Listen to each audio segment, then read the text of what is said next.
You're watching Past the Wire TV.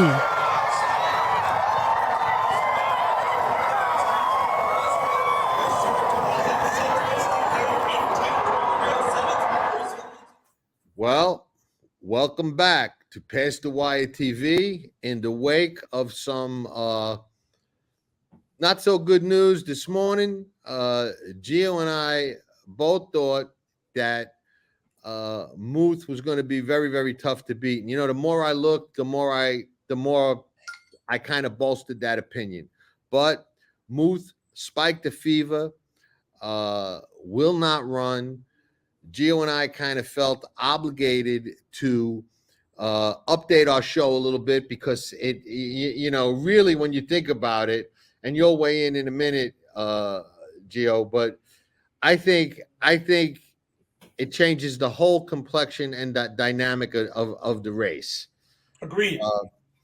And before we get into it, I will say one lesson I learned. And you know how I always talk about my rules and I don't like to break them and I like to stick to my thing. One thing that kind of stung me twice, not once, but twice. Authentic beat me on the lead. Medina Spirit beat me on the lead.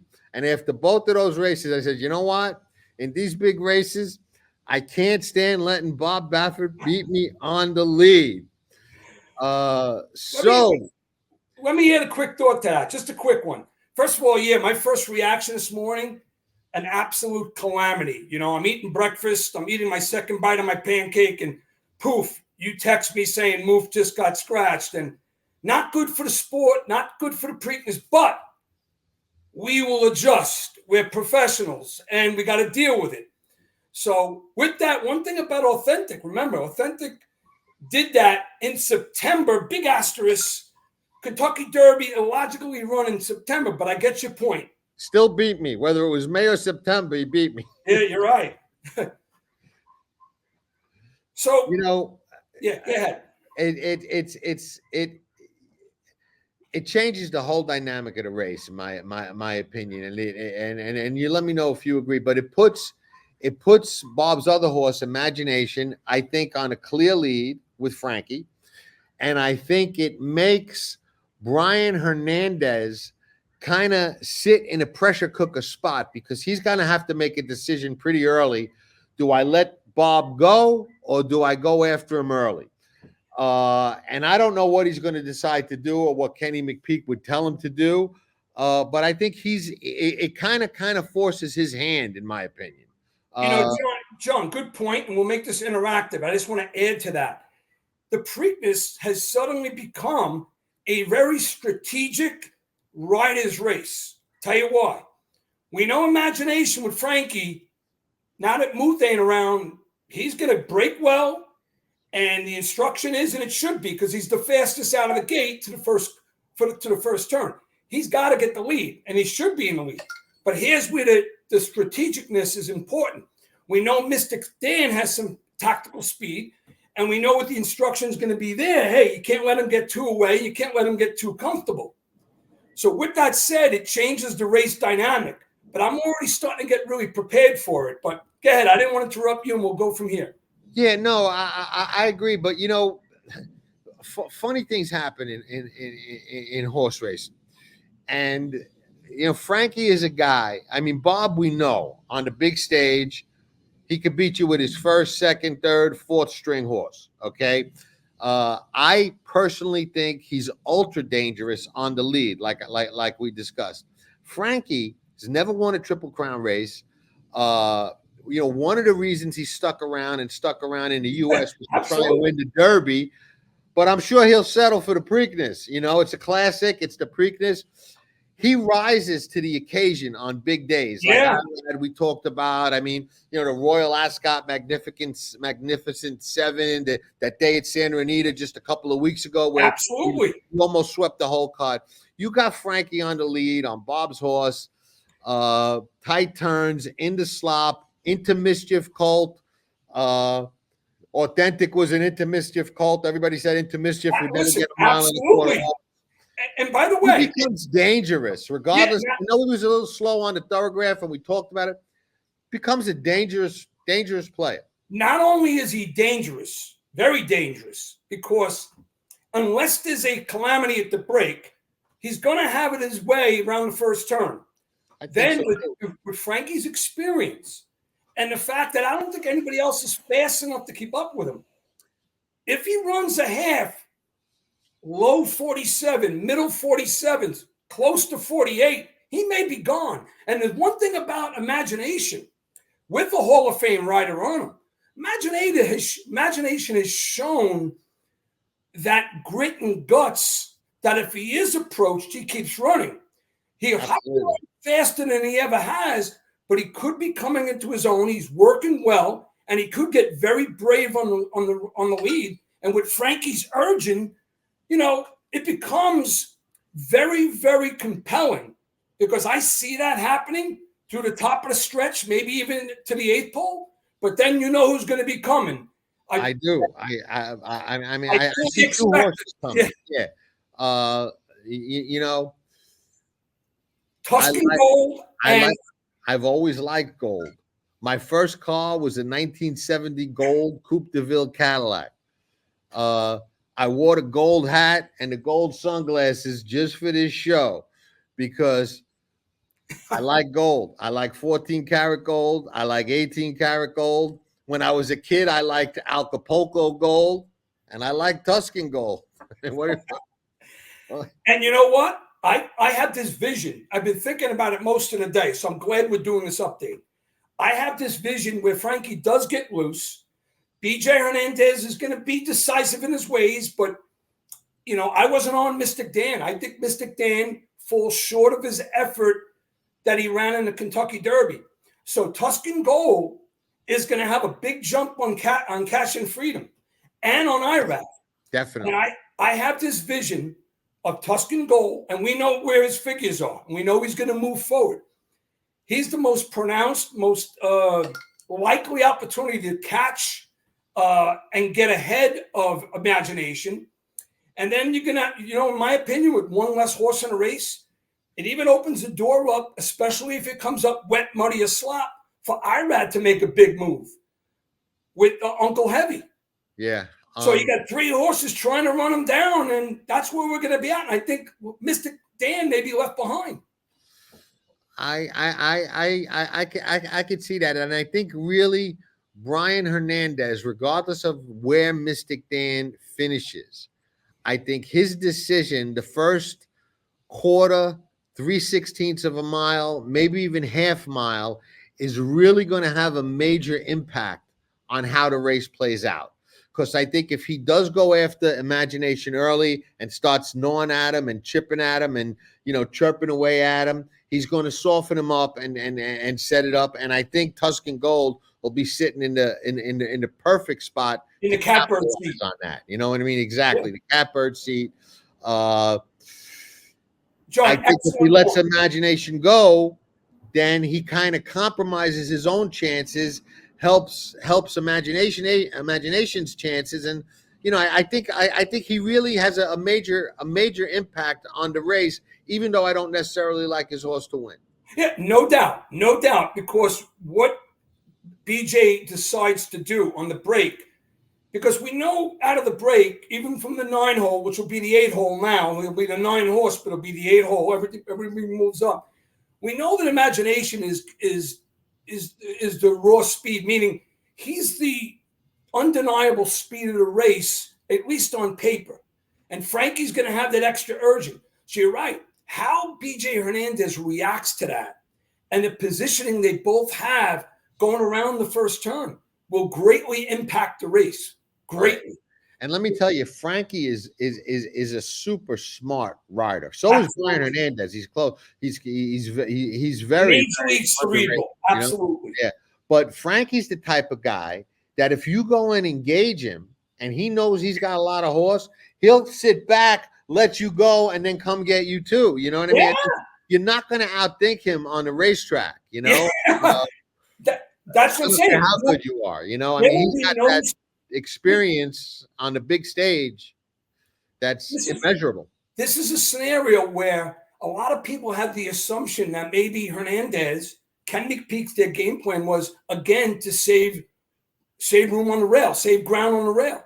I don't think that comes into the same play right now. I agree. It's so much more tactical. And we don't even know at this Virginia if Just Steel, even though I'd be very surprised, actually shows some early foot too, because he's had the propensity at times to be tactical himself, albeit he's not as fast as those two. So clearly, imagination is the speed of the race. You know what? There's a lot of trust I have in Frankie Dettori to make the right choice. I agree. Now, let me ask you this, Joe. Does Mystik Dan now become a strong favorite? Very good question. I say, yeah. You know why? With Muth out of the race, and we knew Muth was the fastest horse. He was primed. Everything that you and I had handicap about him, we were both going to single him in our multiples. And I thought I was leaning that way. I'm a game time decision guy, but I was definitely leaning that way as we discussed. Yeah, and I just had this vision of Tuscan Gold mounting a big charge to try and go get him, but Muth's out of the race now. But with that said, the public is going to be enamored with the fact that Mystik Dean's the Derby champ. Now he has a greater opportunity to be a Triple Crown threat, even though, in my opinion, regardless of who wins this race, Sierra Leone is going to be 3-5 at the Belmont Stakes going 1.25 miles. I know that right now, as long as he's a starter there. But, yeah, interestingly enough, I think we're going to be in for a good score here. I'll tell you why. I'm still not going to be on Mystik Dan. Fast, slop, regardless. I'm not going to be on him, especially, again, with Muth out of the race. But what's going to happen here is the public is going to generate a major rush to the window. And Mystik Dan is probably going to be, in my opinion, somewhere in the area of 4 to 5 to even money. Wow, that's short. 6 to 5 at best. I didn't think that short, but I would love to see that, because I was looking over the races and looking over the card, and I don't bet, John. Who they going to bet? Well, they may bet Bob's horse. I don't think it'd be the favorite, but he'll take money now, and they'll bet Chad's horse. Listen, we all know Chad's record in the Preakness. Imagination is a good up and coming colt. He just didn't have the same speed dynamic. He wasn't a two-time grade 1 winner like Muth was as a juvenile and as a 3-year-old. He's a very good horse, and he's going to be part of a major consideration for me and probably both of us. Yeah, Frankie could steal it on the front end. There's two bets that kind of caught my eye, and again, I don't make these decisions now. I don't have to decide who I'm betting on Friday and Saturday on what's today, Tuesday, Wednesday, whatever day it is. Right. But right. Two bets caught my eye. Okay, they've got a 2-day all dirt pick 5, which means I don't have to worry about the grass races coming off the turf, staying on the turf, wet turf. What? Got a 2-day pick 5, all dirt. I like the sound of that. I think it's a 12% takeout bet. I like the sound of that. And I would kind of play that where I'd like to be alive into Imagination and Tuscan Gold, and then go back at Tuscan Gold for the kill shot. Interesting. Let me tell you something. That's where I think I am. And if I'm leaving out Mystik Dan, who's the favorite, and I can get a price or two home in those other races, maybe I can put myself in a decent position. I'm starting to feel, I'm salivating over the possibility over an Imagination, Tuscan Gold, Exacta, and those two in a triple and superfecta with Catching Freedom and Irad's uncle, what's his name again? How did I forget? Uncle Heavy. Uncle Heavy. Because if that happens, we're going to get paid. And I agree. By the way, so you guys know, I think it's a wonderful undercard on Saturday on Preakness Day, but I just completed my undercard on Friday, the Black Eyed Susan Day. Did you come up with anybody strong in the Black Eyed Susan? I didn't. I thought it was. No, I'm not going to give up who I have, but I've done a lot. And what I saw in the undercard, in many of the undercard stakes races, it's very, very competitive, meaning you're not going to have anybody at 3, 4 to 5. And you're going to have nice opportunities at 6, 7, 8, 10 to 1, because I know the way the public's going to approach it. That's why I'm hoping that pick 5, betting against the favorite in the last leg might be a decent wager to go after. Yeah. I just wanted to emphasize, I said it on Twitter today, on X, that Friday, make no mistakes, it's going to be a nice weather day. A lot of quality betting opportunities on Friday, which could put you in a position to build capital for Preakness Day. But John, what we have working, based on what we've already done as handicappers and all the race review we've completed, I'm not going to really change my mind on how I feel about Mystik Dan's opportunity in this race. Very good point on BJ Hernandez. But if that colt takes all the money, it's going to open up an amazing betting opportunity from an exotic point of view. Not only in your multiples, and I know who we're going to use. We're going to use only Tuscan Gold and Imagination. But what about for the exacta triple and super? Could be a beautiful. I'm not even thinking about that. But let's wrap up with this. Okay. There was a lot of I don't even know the right word for the chatter that I happen to see, which I try and avoid, but sometimes you see it. But this is for all the people whose heads do nothing except separate their ears. Horses get fevers. It happens. It's common. It happens more than you hear about.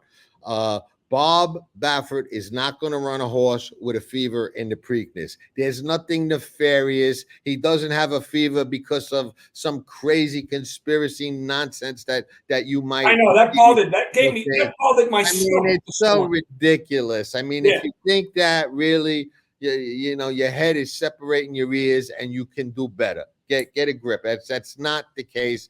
Ask anybody that's been around horses and understands horses. They spike fevers all the time, especially when they ship and they go into other people's hands. And it can happen. Listen, to think otherwise. It's a shame for Bob because, you know, his probably second best chance is running instead of his first best after he missed the Derby. I'm sure that's disappointing to him, but he may wind up winning anyway. And what I say to you this morning, unfortunately, the haters are going to hate.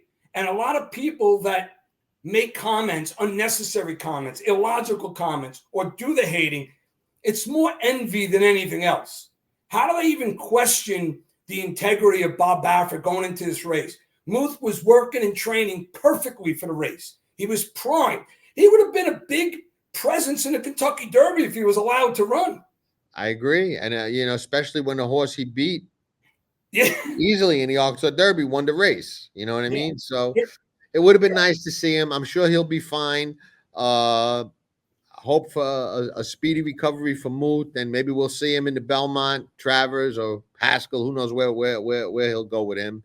But that's our update. We felt we owed it to everybody. We did the deep dive, full field rundown. We got hit with a curveball we didn't expect. So now everybody's updated. Thank you all for tuning in. Gio, we'll see you again soon. Always a pleasure. And we'll be back with a lot more real soon. So a lot of money to be made Friday and Saturday, folks. Ciao for now. Play in where the big boys are, where the big jockeys are, which are going to be at Pimlico. Don't go fussing around with those other small tracks that are uneventful. Be smart with your money. I go after the big pools. You know that. So, yeah.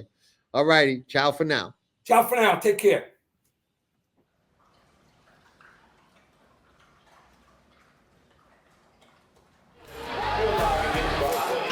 Nobody does it better.